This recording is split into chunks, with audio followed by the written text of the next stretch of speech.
it's good to chant the Metta Sutta because there is a lot of Dhamma in that, and it's a really skillful way to basically practice and follow the instruction. Because if we need to get quite deep in our meditation, the Metta Sutta is a great example to develop the mind, to tranquil the mind, and basically just to practice mindfulness. Because meditation is quite important, but the mindfulness practice is the key to getting deeper meditation, sila, and wisdom. Because without kindness and compassion, then it's hard for the mind to be tranquil and peaceful. So Metta Sutta is actually a good way to start off the day, just to remind ourselves which direction we inspire to practice. Okay. So, Chris, do you have anything to add? No, it's. I think that's a wonderful way to start with the Metta Sutta. Would you like to continue? Yes. So we did. I can't remember. I haven't done it for a while. Do we need any introduction, or it's really straightforward? It's just you just go straight ahead. for it. Yeah. If you want to pause and ask for questions at any stage, that would be wonderful too. Okay, no worries. Yep. Yeah. But sometimes I can't remember. Is there an introduction? But I think Chris gave an introduction earlier on. Okay. Yes, you just had an introduction before the Metta Sutta. Oh, okay. Because sometimes when I teach in other places, the introduction is quite long, and I could wait for like 10 or 15 minutes. But this was a short. We won't make you do that. We want to hear from you. This is a short introduction. Okay. So today you see is a guided meditation, and you see it's just some information and instruction on meditation. But sometimes people want to ask, how do you let go? And sometimes I say, how do you let go? Letting go is something that is developed. You can't force it. It has to mature. And the condition has to be there. Because sometimes people say they try and meditate and they try and let go, but it's not working.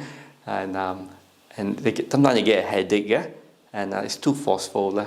So that's why mindfulness is very important. So the four foundation of mindfulness is basically the basic instruction to practice. So meditation is basically understanding and being mindful of the body. So when we are walking, when we are standing, when we are sitting, and when we're lying down, when we're working, and when we're eating, and when we're taking a shower. So that mindfulness is very important. So when we are mindful, we are fully aware, and basically fully awake, and knowing what we're doing. If we're not mindful, then our mind is scattered. Then we can be lost in endless thoughts. So having a monkey mind is not mindfulness. Yes, it's a mindful, or a mind that's full of stuff. So mindfulness is very important. So we are mindful of the body, then we are mindful of the feeling. So when we feel happy, when we feel sad, when we feel anxiety, when we depress. So all this mindfulness of feeling is very important. We know when this condition comes and arises in the mind, in the feelings. Then mindfulness of the thoughts, or mindfulness of the mind. So we know what the mind is doing.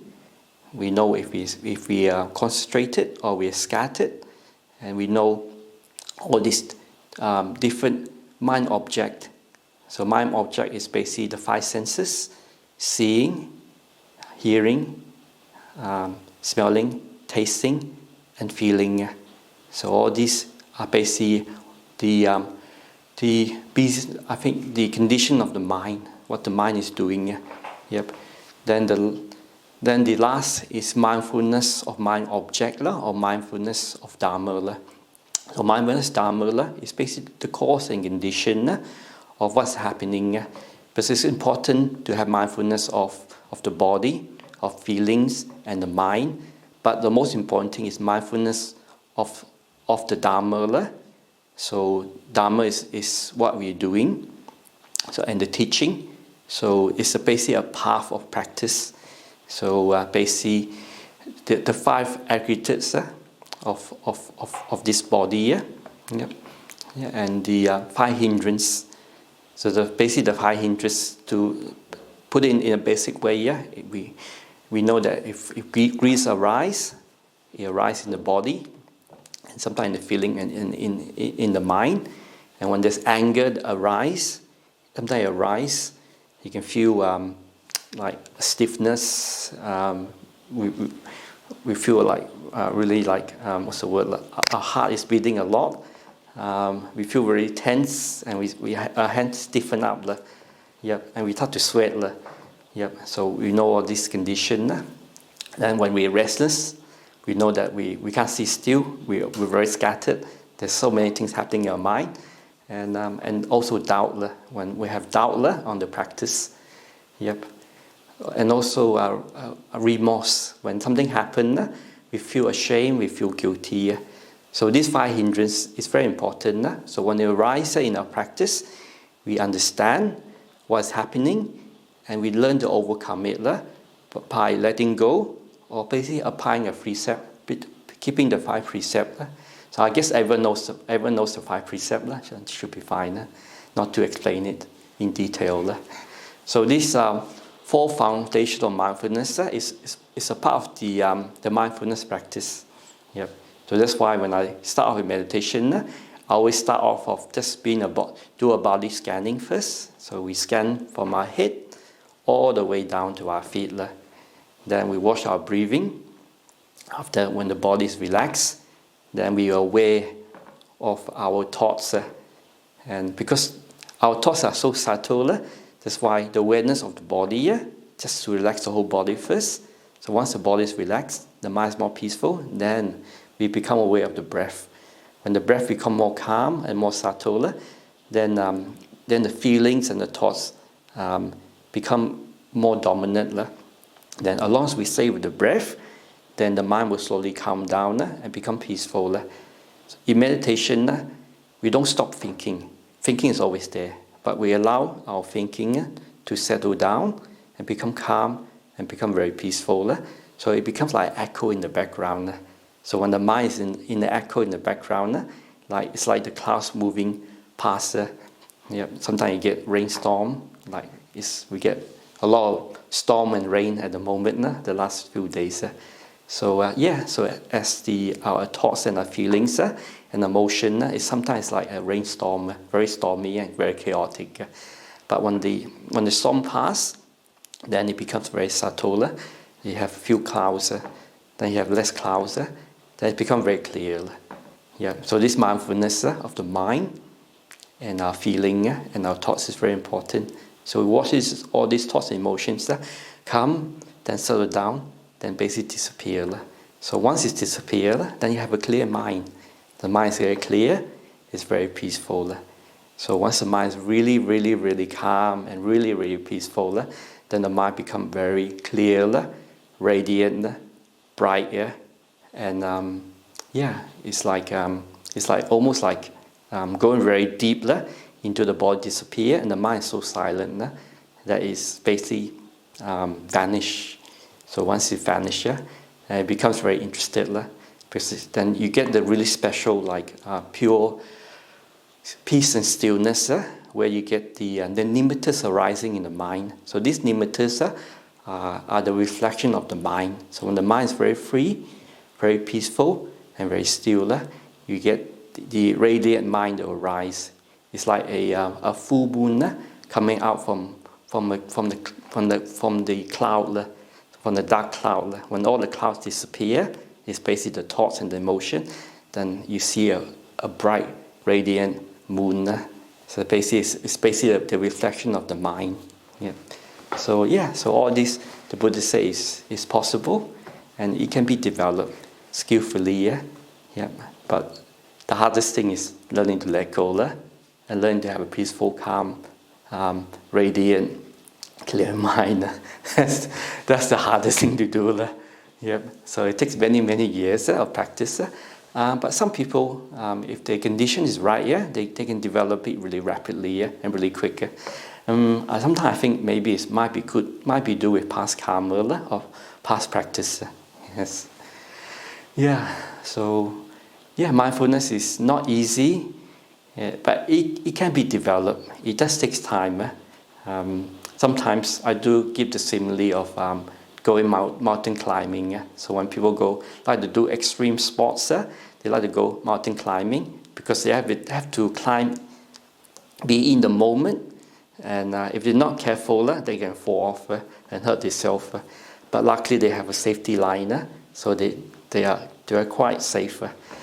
I saw a documentary on it's called solo free climbing.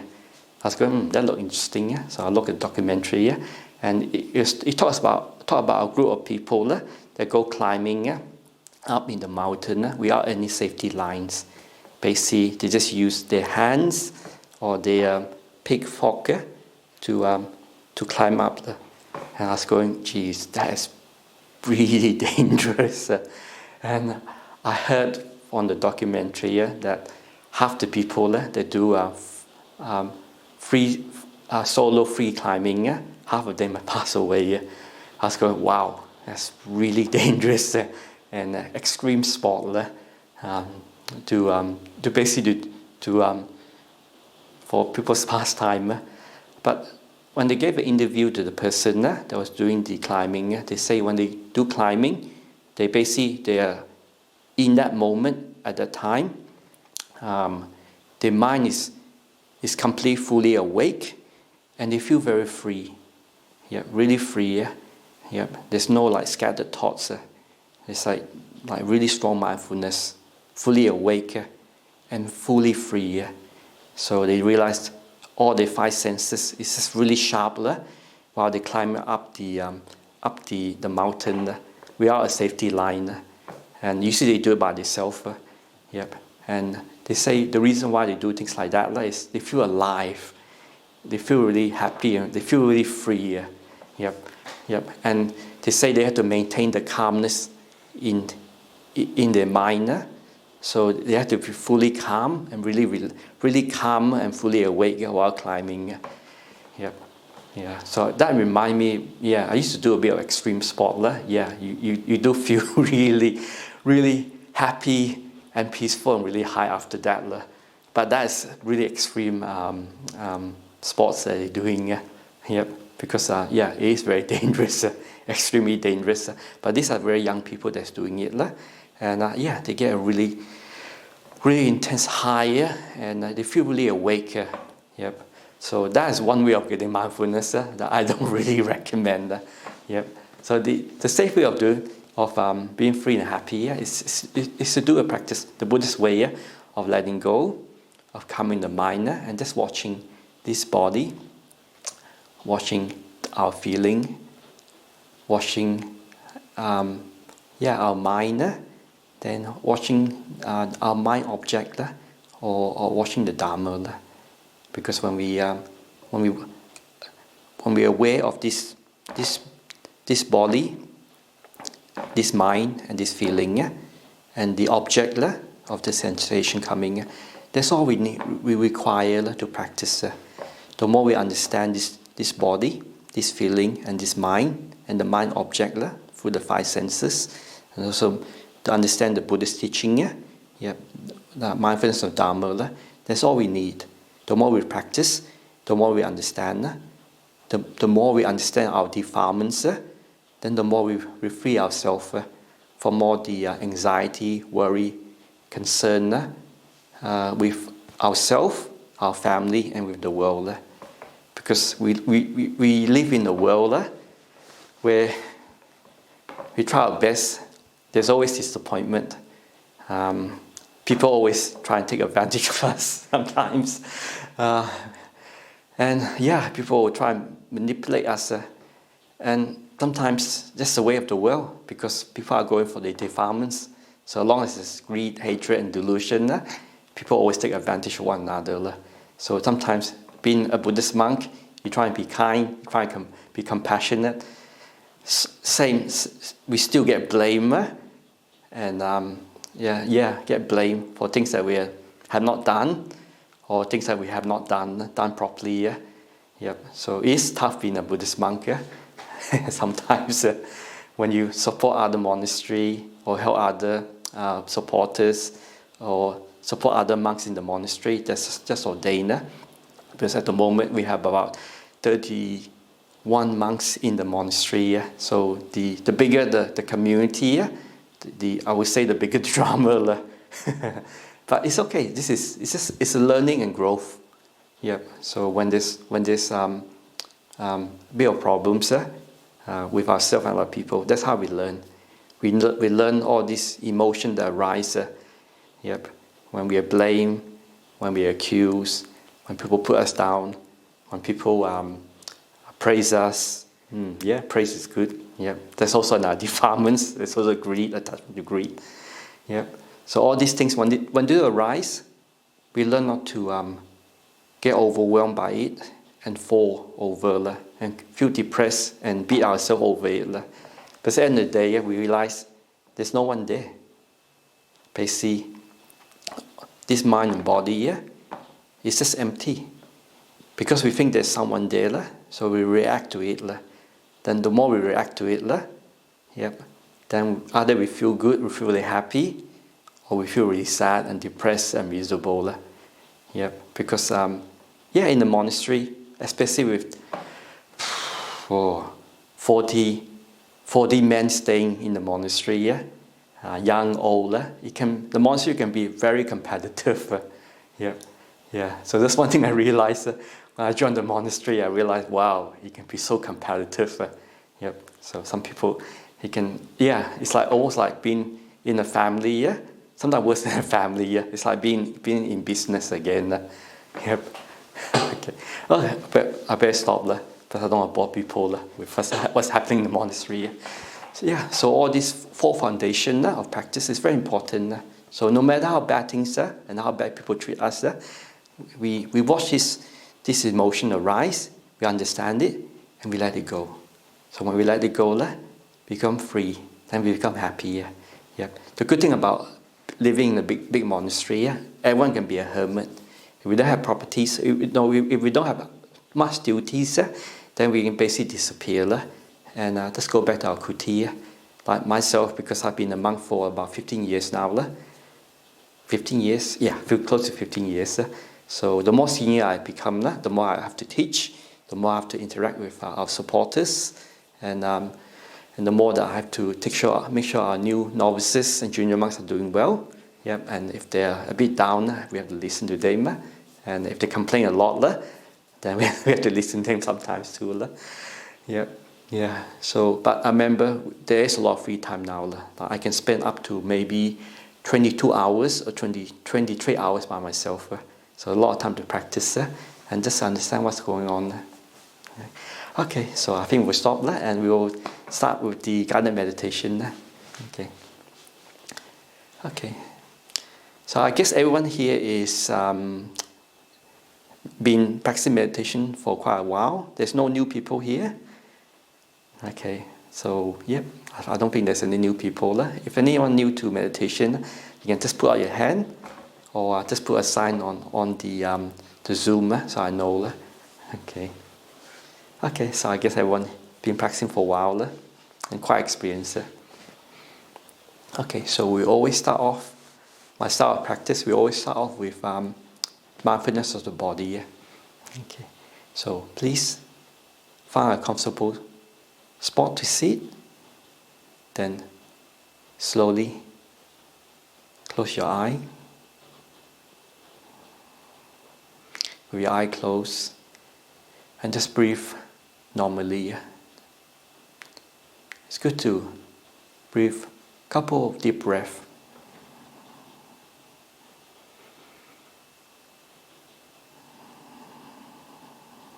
Okay. Now we start off with body scanning from our top of our head. We start, be aware of our forehead, and we relax our forehead.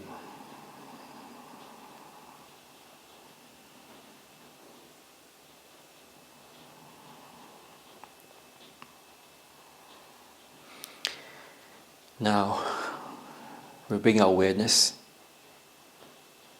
to our face. Then we relax our face.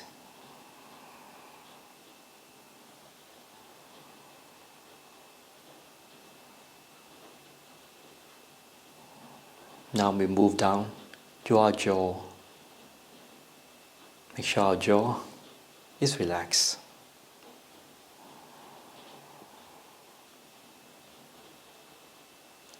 Then we bring our awareness to our neck. Make sure our neck is nice and straight. Our face not bent over too much. It's nice and straight, but not too rigid. Then we relax our neck.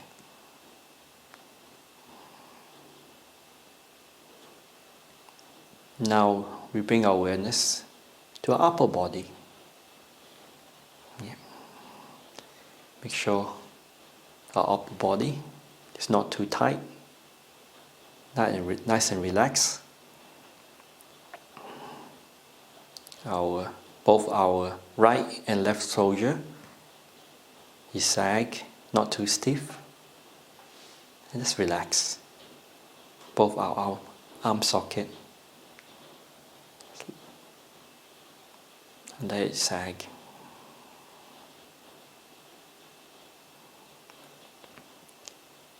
And now we bring our awareness to our arms.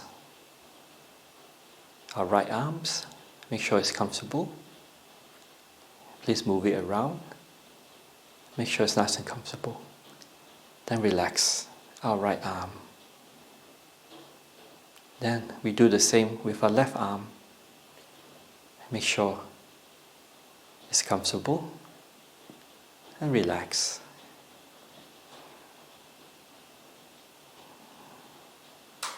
And then we move down to both our hands. If you need to, you can move it.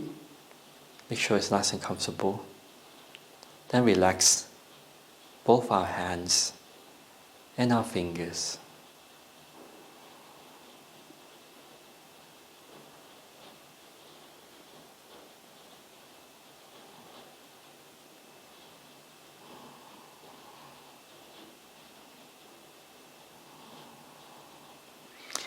And now we bring our awareness back to our upper body, to our back, to our spine. So our upper back, our spine is nice and straight and not too rigid. Let's relax our upper back from our neck down to our base of our back. Yep. And now we move down to our tummy and make sure our clothes is not too tight, and just relax our tummy.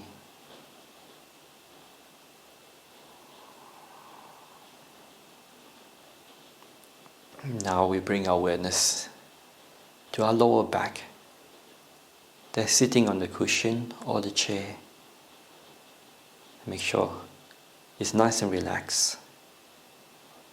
And if you need to, you can move it around and make it comfortable. Then relax our lower back.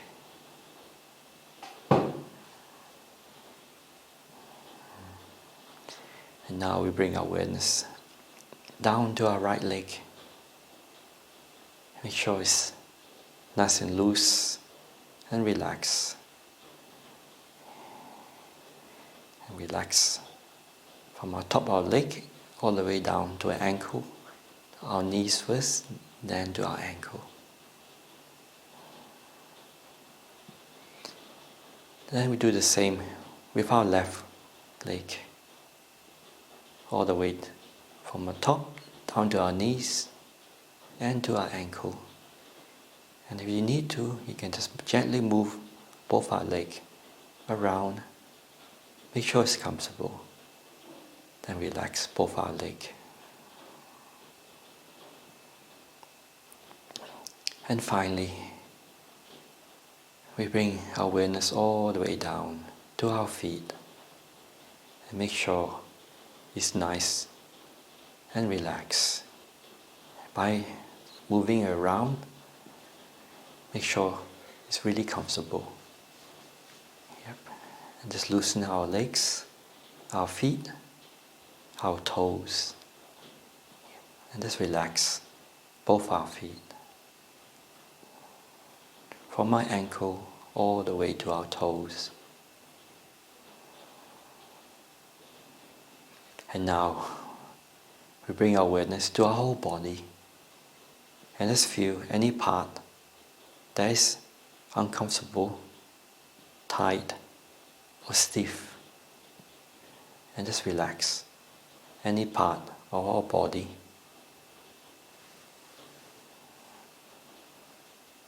Feel free just to move it any time to make it as comfortable as possible.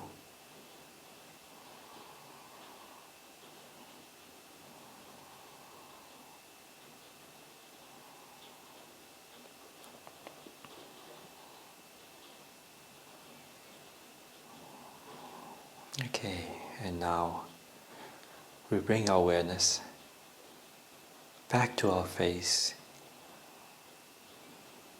and feel if my face is not too stiff or rigid, and just relax the face.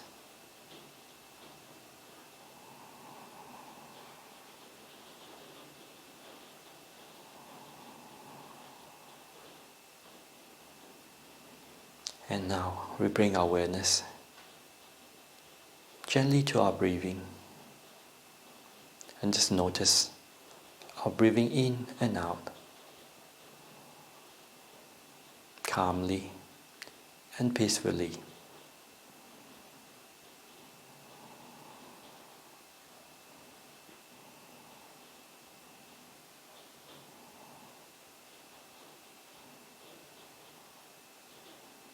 Sometimes it's also good just remind yourself just to breathe in peace and breathe out relax. Peace and relax. Peace and relax. And just breathe naturally, calmly, softly.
As we become more calm and more relaxed, then our mindfulness will slowly increase. We become more aware of our body, of our mind, of our feelings.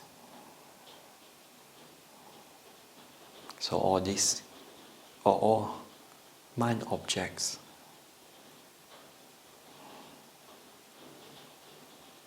These objects are quite important for Dhamma practice, mindfulness of Dhamma. So this body is an object of practice. So we are aware of the body. Any tightness, pain, stiffness, we relax. Relax this body as much as possible.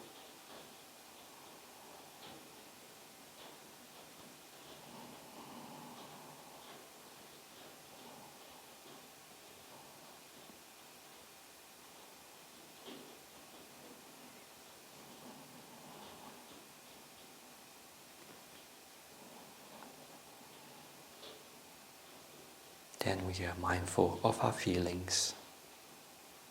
Any feelings of anxiety or tension, we slowly stay with the breath and allow those feelings of anxiety or confusion to slowly settle down and then make peace with our emotion.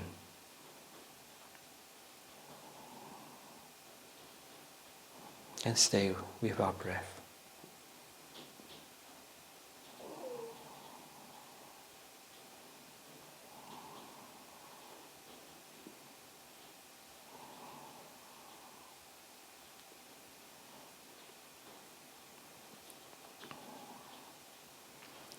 Any wandering thoughts to our past and future, we let it go.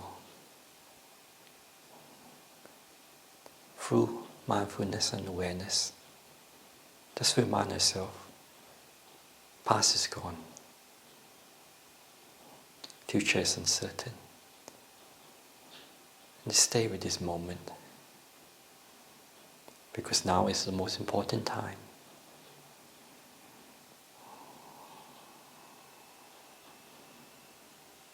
And this is where we are mindful and aware.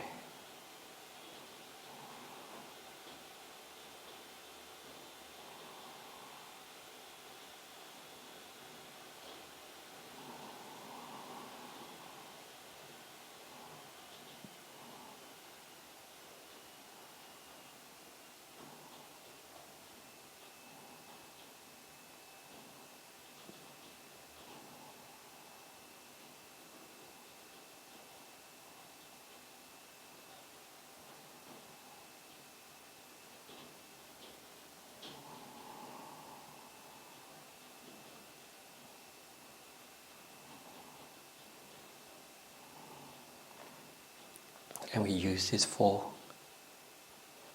mindfulness, or these four foundation of mindfulness, to understand and to let go.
any sensation from the body, stiffness, tightness, or pain. We just accept this body that is a bit painful or tired. Accept it and just relax.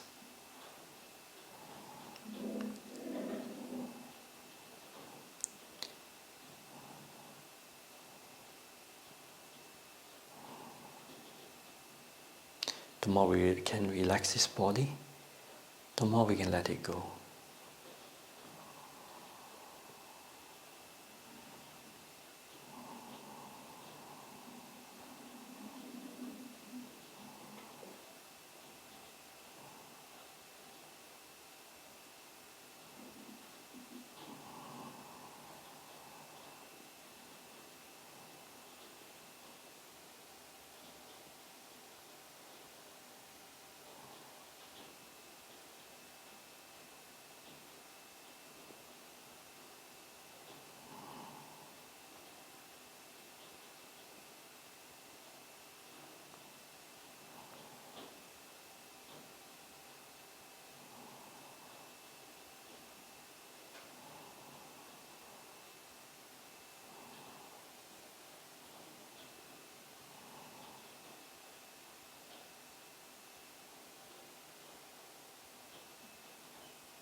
Any thoughts or feelings that arise in the mind or body,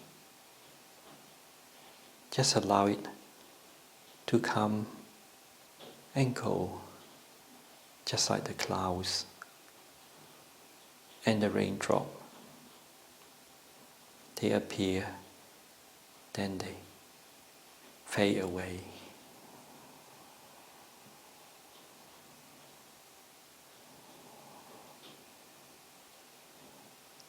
And just gently be aware with the breath. Stay with the breath. And allow everything to slowly calm down and settle.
We have a few minutes left before we finish. So the next couple of minutes, see if you can just be the silent awarer or the silent watcher. Just silently be aware and just watch.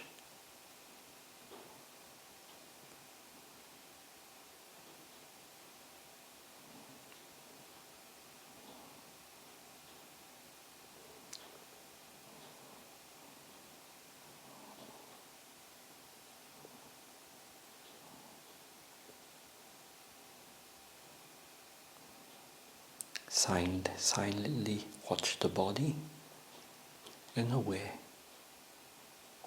of our thoughts and our feeling with calm, peace and stillness. The silent watcher.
Okay, so just gently come out there. Just relax.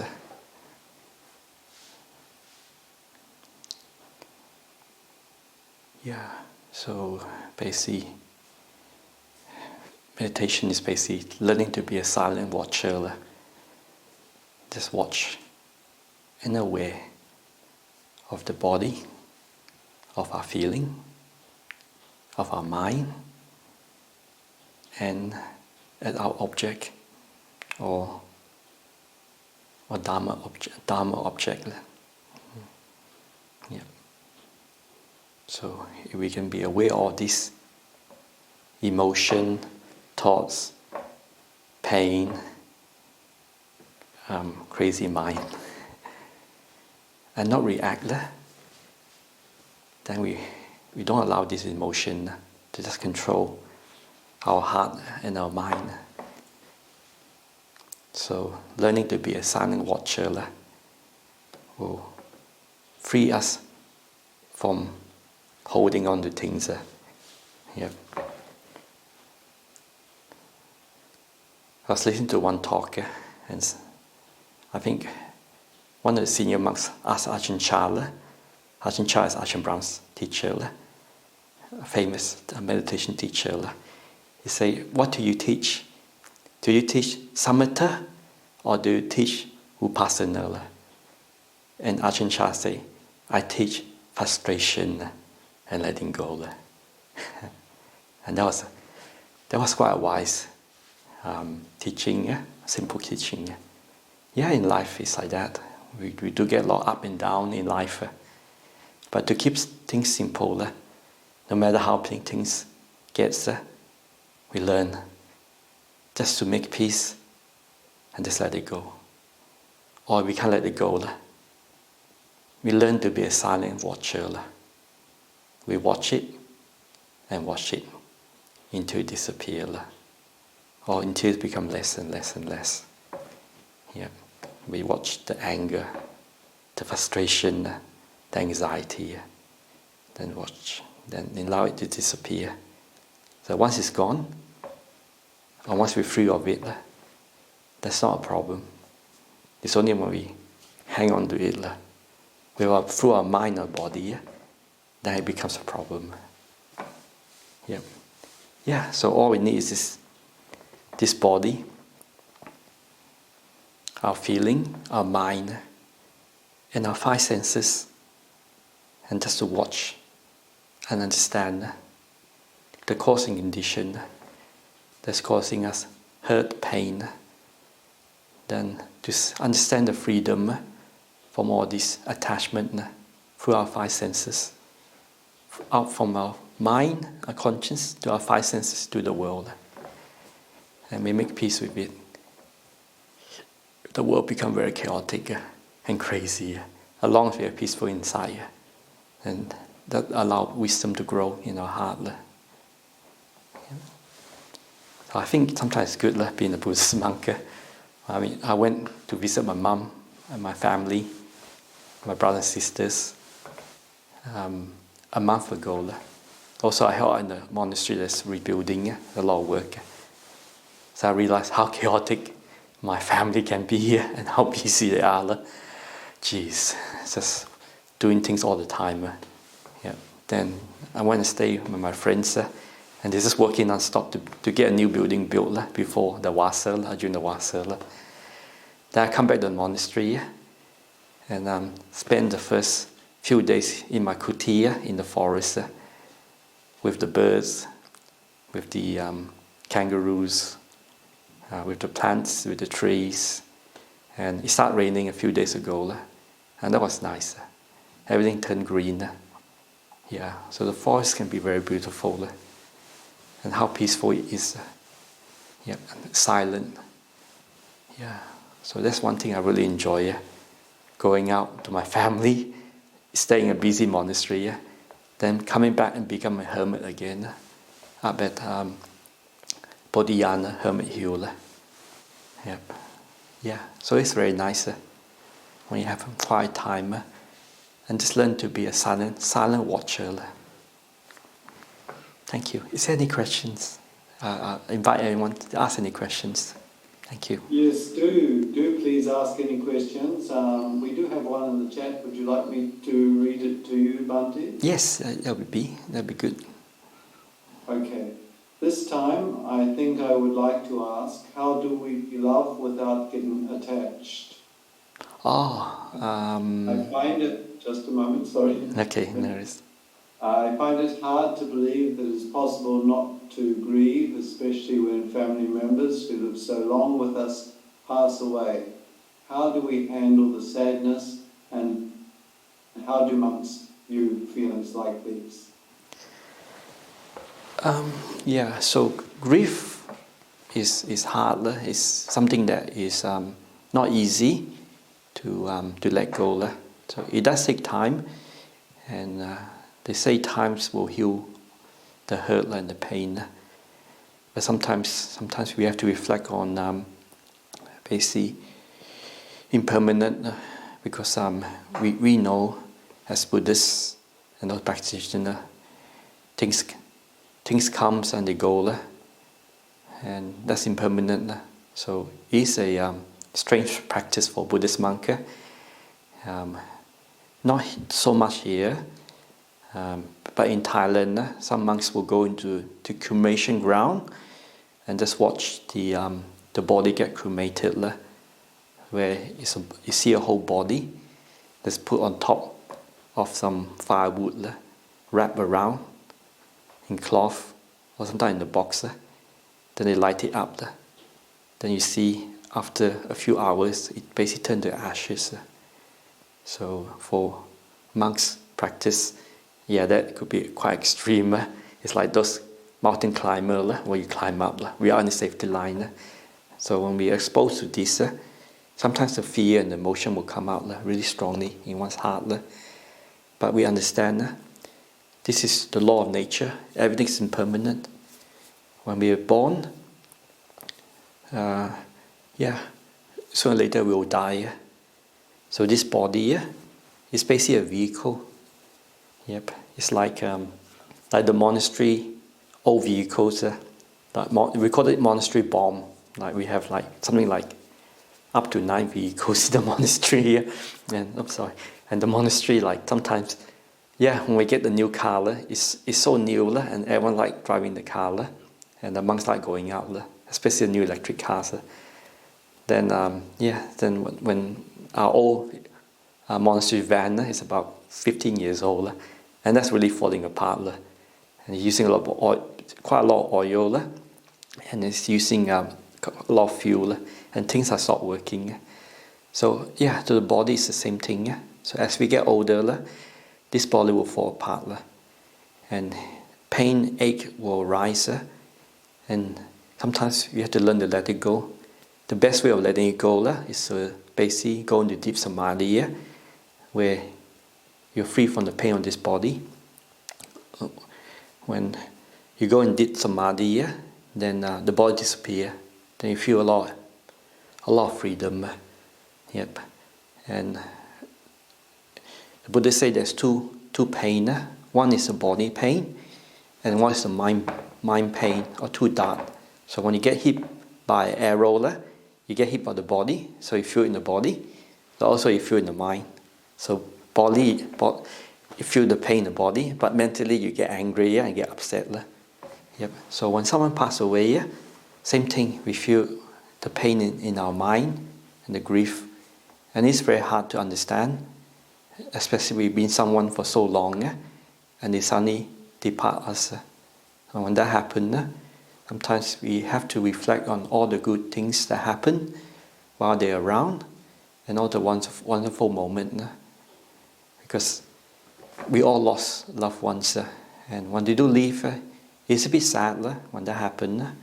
But we always reflect that they live a good life, they have lived a happy life, and just think of all the good things they have done. And for Buddhist practitioner, and when we do something good, we always reflect on the good deeds that we did. Then we share the merits with them, no matter where they are. So when when our supporter comes to the monastery, they offer dana and requisites to the monastery, to the monks. Then, then when the monks do the meal blessing, we reflect on all the good things, and we share in all the good deeds that we have done, and we share with our departed loved ones. So the sharing of merits is a part of the Buddhist culture. So it's very important to share the merits. So even if we don't see our loved ones and they move on, we still wish them well and wish them happiness. Because that way we feel good. It's quite interesting because even if someone has passed away, most of the time they will come back. So what I mean by that is I read a case on the internet where a family was driving. The mom was driving and she had a car accident. And I think she crashed in the car in front and another car crashed to her in the back. And one child got killed instantly. Then the next child passed away maybe a couple of minutes later. And the remaining child was in hospital for a day. Then later on, she also passed away. So the family was so sad and heartbroken. So that's an extreme case of loss. But after 1 year, she tried again to give birth, and she basically got pregnant, and she gave birth to triplets. 2 girls and 1 boy. And the 3 child that passed away was 2 girls and 1 boy. So when our loved ones, especially our kids, if they do pass away, because their mind is so pure, you see they really want to come back to the same family, or close to another family member. So when we reflect on rebirth, so even if we miss our loved ones, in our future life or their future life, they will come back, because that connection is very strong. So grief can be quite hard, but you see time will heal everything. And so we always get a chance to see our loved ones in the future, either in this life or the next life. There's also one case here where a young Sri Lankan supporter, the child got a lung infection in the age of 12, then he passed away. Then after a year, the family gave birth to another child again. And just in case, the family took the child to the hospital and found that he's got another lung infection happening again. But they managed to catch it earlier, so they're able to treat the problem. So there's many cases of people getting reborn back to the same family. So sometimes, we do miss our loved ones. Sometimes they will visit us again in the future. Okay. Is there any other questions, Chris? Yes, there certainly is, Venerable. I would like to read you another one. Okay. Thank you. You're welcome. Letting go is easier said than done. My son is non-binary, LGBTQ. Okay. My husband and I can't accept this, so he has cut us off from his life. He is 23 years old and lives in another country. This is heartbreaking. Please advise. Okay. I think with kids, it is hard. We try our best as a parents to support them. But with all parents, our responsibility is just to bring up the kids. But as they get older, they are independent. And when they become independent, they do live their own life.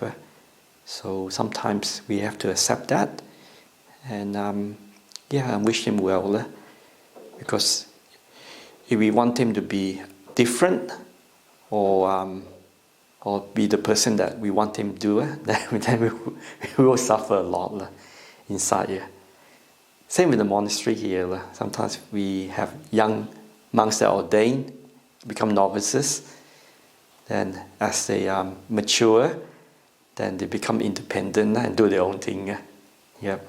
So even myself, sometimes I feel like, wow, a bit let down. You put so much effort to take care of your junior monks, and once they become older and mature, then they become rebel and start to plot and go against you. Yep. And I realized what you expect. This is the human plane, and you can't expect junior monks to be respectful and humble. Because as they get older, they think they're a better monk. They can teach better. They know the teaching better. They can chant better. They can do things better. They can run a monastery better. They can build a monastery better. You're just another hopeless monk in the monastery. so when you have 40 monks, some of them move to other places, then you realize it can be very competitive, especially have so many monks from different backgrounds. So in the monastery it's like the family too. Sometimes it's not what we expect. Or sometimes worse, they ordain, then they disrobe after a few years, and basically join another religion.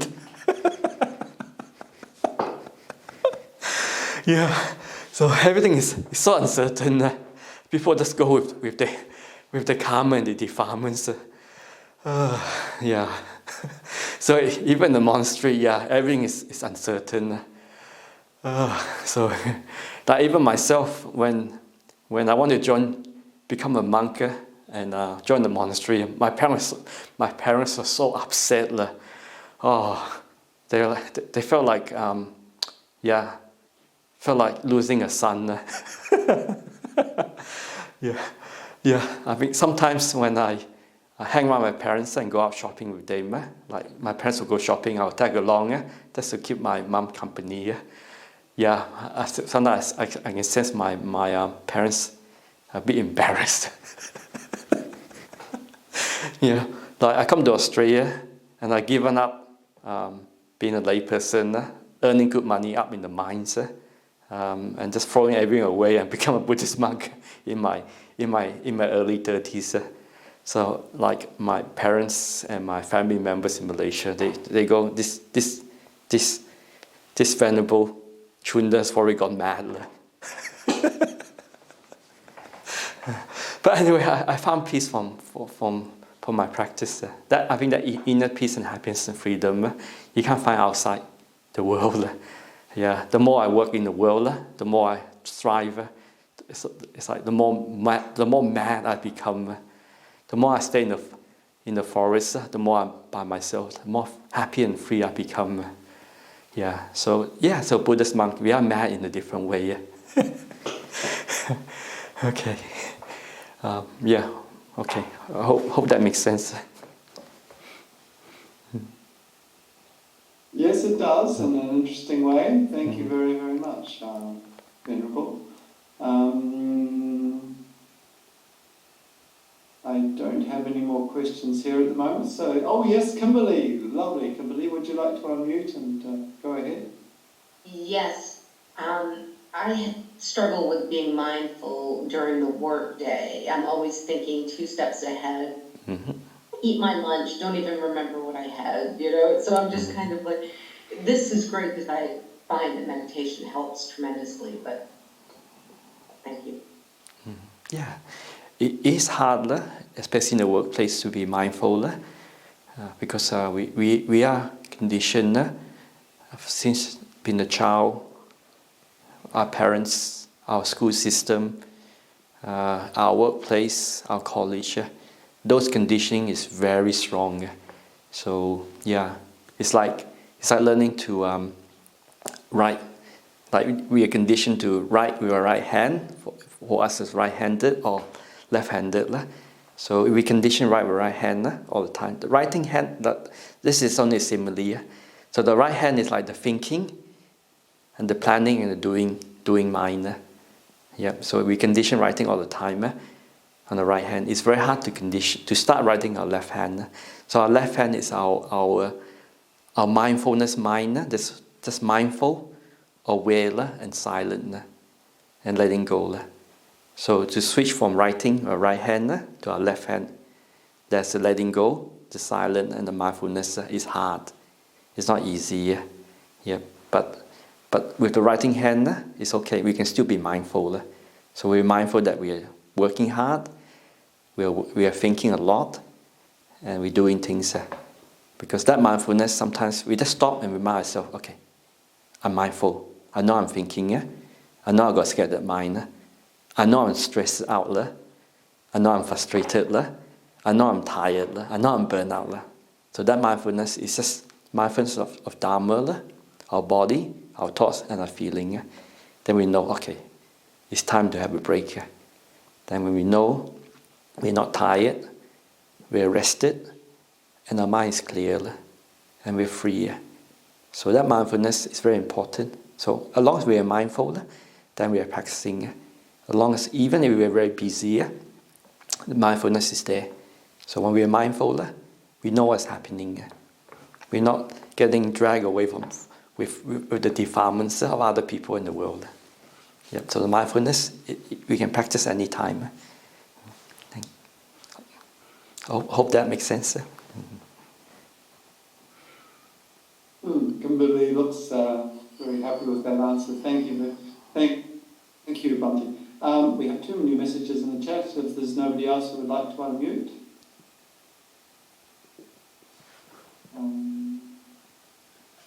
Can I ask a question? Yes, you can. Yes. I want to ask how to deal with the feeling of emptiness after you let go of something that you get attached for a very long time. Because, I don't know, I almost feel like it's not really like boring, but there's like, I think there's like a big hole. I think I let go of something. I think I letting go of something very, I will not say important, but something very big in my life. But I don't think that it's a bad thing. It's just like, because that thing built up my identity for a very large part, and I just have this kind of like feeling of emptiness, kind of, and how to deal with that. Do you have any advice? Thank you. Emptiness. Okay. Yeah, I don't know. It could be a hard one because it's also attachment.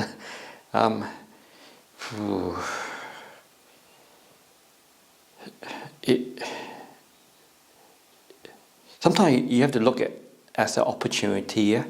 So if we let go of one thing, then we are free to do something else. So I mean, for me, it's more of a freedom. What I mean by that is I tend to move from monastery to monastery. So I like doing that. It's also refreshing my practice. So sometimes I go to Newbury Monastery, and sometimes I go down to Kusala Hermitage. Then I come back to Bodhinyana Monastery. So if I spend too much time in one place, I get too involved with the community. So you got the community of monks and nuns at Newbury. Then you got the monastery getting built. Then you got the retreat center. Then you got the teaching. Then you got the wonderful supporters and the committee members. So when I'm there, there's only very few of us. Maybe, when I first went there was 2 monks. Then my friend left. Then I was the only monk there. There's 1 nun there. But now the community built up again. So there's about maybe 5 monks, 4 nuns. Quite reasonable sized monastery, and a big retreat center coming up next year. It'll be completed this year. So sometimes if I stay there too long, I feel like, wow, I'm really doing a lot, getting things done, doing the teaching, helping get a community built. And I remember when I was there, the first 2 years, when I left that monastery in Newbury and came back to Bodhinyana, I felt empty. I felt like something that's missing, and my purpose is gone. Because like when I was there, I felt like I built out something really big and special. When I left that place, I have a break, because I was getting overworked and burned out, and a bit stressed out too. Stressed out from the drama. But when I came back and went to my kutia in the forest, all I had was 4 walls, the kangaroos, the birds, and the tree. There's no big retreat center getting built, or big committee, or like 100 people coming for dana. And so it's going, wow. I mean, I do miss it, but there was a lot of burden. I mean, the gain the honor and the respect is nicer. I think sometimes you feel good, yeah. But when you come back, you feel empty. But when you go to meditation, they realize, this mind object, the mind, the feeling, the more you watch it, you realize, it is attachment. Yeah. So it's great for me moving from monastery to monastery. So I don't get too attached to my role here. Because one time the workshop was built, so I got a brand new workshop. I got yes. I was planning for a workshop for a while. I got it. So I can service and repair all the cars. Instead of working next to the workshop, woodwork place where they're doing the woodwork while I was fixing the cars. And after a while, it's up to 8 vehicles. Then we got the new electric cars. And I got a bit attached to it. And I realized, all this stuff is a bit worldly. And if I attach to it too much, it tends to I obsess over it. There's no freedom. It's like being entangled in the net. So going to monastery to monastery, you get entangled a lot. So that's why in it's something we call tudong, where a monk will just grab their robe, their bag, their yam, and the umbrella, and just go from monastery to monastery. So that way they don't build out a nest in the monastery. Because for monks, if we stay in a place too long, we can actually start to almost build out a nest, like with teaching, with work, with the community. We're trying to mentor the junior monks, with lay people, with teaching.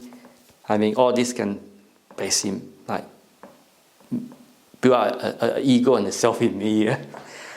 So if I leave this monastery and go to a new monastery where no one knows me, so someone walk past, they see me, they go, just another Asian monk from the West Sea. Maybe it's from Asia. Maybe it's a tourist monk just traveling from place to place. So it's great when I go there. No one knows me. It's great. If I stay in a place too long, then people know me. Then they start to give me respect and ask if I need anything. Then after a while, if I becomes too important or well known, it can be a hindrance to my practice. So if I can disappear and go to somewhere else, it's great. So I just like a nobody. So see it as an opportunity. If you lose something, there's always something good coming down the road in the future. So see it as an opportunity to do something new or a fresh start. So so when I find if I lose something, great, I'm free. Then I'm free to do something else.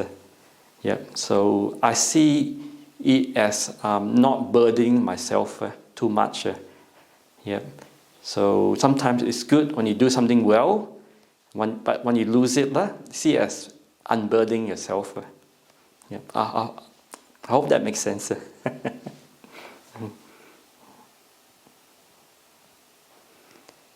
Okay, I think there's one more person. Okay, yes. Is there somebody else who'd like to unmute and ask a question there? Hi, this is Martha. I just have a question about technique.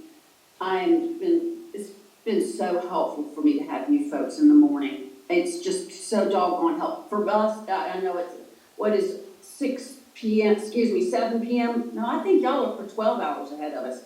Is it 8 p.m. that y'all start over there? We start at 7, anyway. yeah, 7 o'clock. At Now, 7 yes. p.m. It's 7 in the a.m. here, and it's extremely helpful for me. And I'm working on body awareness simply because I checked out of what my body is feeling so many years ago, and then it just got worse. Anyway, my when it comes to mindfulness, which I just discovered, somebody said last night, because I'm doing additional groups other than you, just so that I can have something in the morning from someone who knows more than I do, because I really enjoy this lifelong process of learning about myself through folks who are really giving up everything except self and service. And I mean that so much. I can't tell you how appreciative I am. So anyway, waking up and remembering, is this really how I want to feel in the morning? Is this really how I want to feel right now?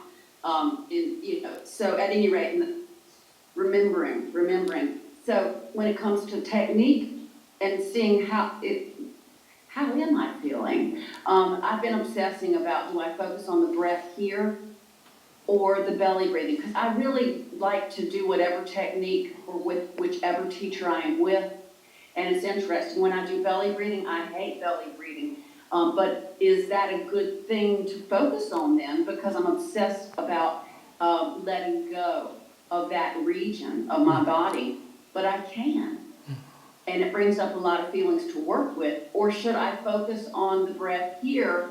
Because I really can feel the gap between in and out breath, and there is a pure awareness and a calm that is right there. So I'm just wondering what your thoughts are for me practicing body awareness with the anchor or the object, the mind object of focusing, so that I can see what's going on in my body. Should I focus on the belly breathing or the nose, the gap between the in and out, knowing that I can feel pure awareness here? It's not as clear in the belly breathing, but it brings up thoughts. Okay. What are your thoughts? Okay. Thank you. With the mindfulness or on the breath, or the rising of the breath in the tummy, or sometimes in the chest, all these are basic techniques, because our mind can be all over the place. So we need an anchor point. So the anchor is to bring that mindfulness back to the body, to the mind, and to the feeling. So when we are basically, we say when we bring our awareness to this body and mind and feeling, we need something to anchor it. So if your mind becomes peaceful and tranquil, just by watching the breath from front of your face, from your chest, or from your tummy, then it will work. Because regardless which technique which object you decide to watch, the main thing is if you allow your mind to calm down and allow that mindfulness to increase, to build up. So regardless if you're watching from your tummy or in front of your face with the breath, if it leads to peace and letting go, then it's working. Yep. So you have to see, it's just a technique. So which other technique works, then apply that.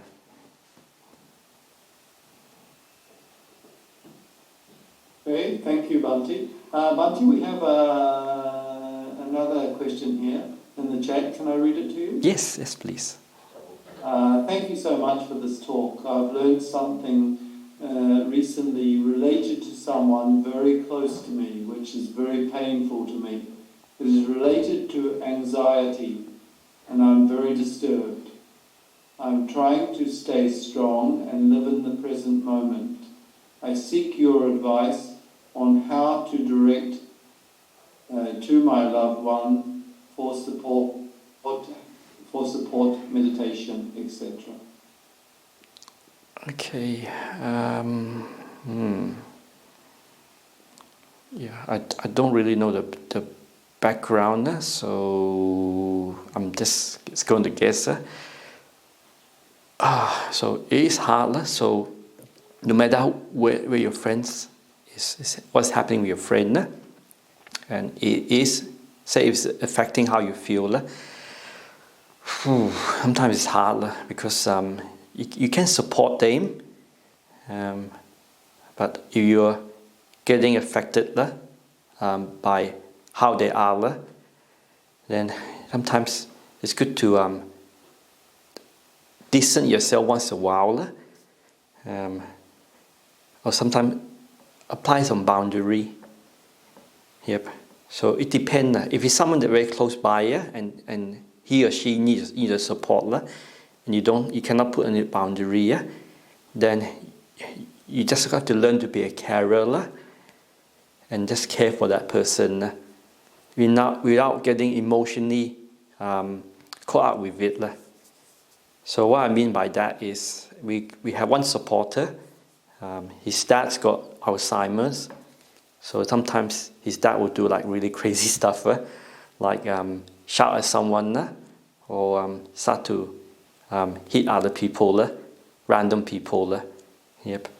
So his son will find it quite difficult and distracting sometimes to try and restrain his dad. Yep. So he find that it is hard, and it can affect him emotionally. Where when he came to the monastery, he realized that he's got back pain in the back, stiffness on the upper body. But after 2 weeks, the stiffness and the tightness on the upper body and the back, it just went away. And he realized it was sometimes the stress and anxiety, the trying to care for his dad, that was causing him a bit of distress. So it is difficult, but time to time you need to have a break and basically let go. Yeah, because to be a carer is very difficult. It's quite an important job, but it's not an easy job. And you need to make time for yourself to mentally rest and recover. So I hope that makes sense. Okay, thank you. Thank you, Bhante. Just one last one, if you don't mind, Bhante. Dad has unconditional love for us all. He worries a lot, even though we are all mature adults. He reflects and regrets. Oh, okay. How do we best advise Dad to let go? That's a bit hard sometimes. I mean, even I have my parents and my brothers and sisters, and they not practice Buddhist, and sometimes when they have a hard time, all I can do is just be around with them, and just comfort them, and just give them advice on life, on letting go, and on accepting things. I mean, sometimes I see my younger brother just got married 2 years ago, and he's working very hard, and and the wife is bossing him around. Yeah. Before that, it was pretty free, and I realized there's nothing I can do. My job is just be kind to both of them. Yep, and I mean, it's hard being a family member not to get too involved, because with my family affair, it's their lay business, and it's their karma, how things come across. There's nothing much I can do. Just learn to be kind, gentle, and forgiving, and not to take side. That's the main thing. Not to take side, because I can't take side with my parents, or with my brother, or with my sister-in-law. I really have to be neutral, and just be kind, and just listen, to their point of view, their difficulties and their complaints. Yep. So sometimes even myself, I'm pretty free of it, but when I go back home, I realize, my family do have a bit of issues. Some days it can be quite dysfunctional family, Yeah, in a way it's funny, yeah, but also not funny. Yeah. But yeah, all I can do is be kind and support them and stay neutral. Yeah. Okay. Hope that makes sense. Yes, be kind and be neutral and support. Yeah, support. Sounds very appropriate, Venerable. Venerable, would you like to finish off now with just either a short chant in Pali or a short blessing in Pali? Or in Okay. English? Okay. Okay, so let's do a quick blessing. Okay. Nati ne sarangano, Buddhu ne sarangano, Ete na satyawate na sutite hota sabada. Nati ne sarangano, Dhammu ne sarangano, Ete na satyawate na sutite hota sabada. Nati ne sarangano, Sangho me sarangano, Ete na satyawate na sutite hota sabada. So that what that means is, may the Buddha teaching, the Dhamma, and the Sangha protect you in your practice. No matter where you are.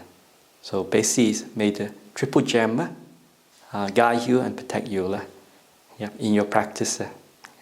But most important thing, may your own practice of sila, compassion, mindfulness, and forgiveness protect your mind. So in order for you to be free, with a mind that's free from defilements, so wisdom will rise naturally in our heart and our mind. So your own practice, your sila, your meditation, your wisdom, that's your true protection.